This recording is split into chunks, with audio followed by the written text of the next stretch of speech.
Hello friends, সবাইকে দুপুরবেলা। দেখো আজকের দুপুরের মেনু ডিমের কারি। ডিমের কারির মশলা, এখন মশলাটা ভাজা ভাজা হচ্ছে আর কি। এই দেখো ডিম, আর দেখো ছেলের জন্য ডিমের অমলেট করেছি, ছোট ছেলের জন্য। আর দেখো ঝিঙা আলুর চচ্চড়ি, গরম গরম ধোয়া বেরোচ্ছে।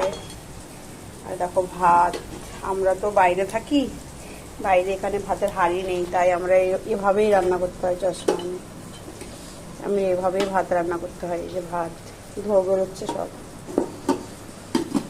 দেখো সবার কি লাঞ্চ করা হয়ে গেছে জানিও, আমাদের এখনো হয়নি, কোনো রান্নাই হয়নি। দেখো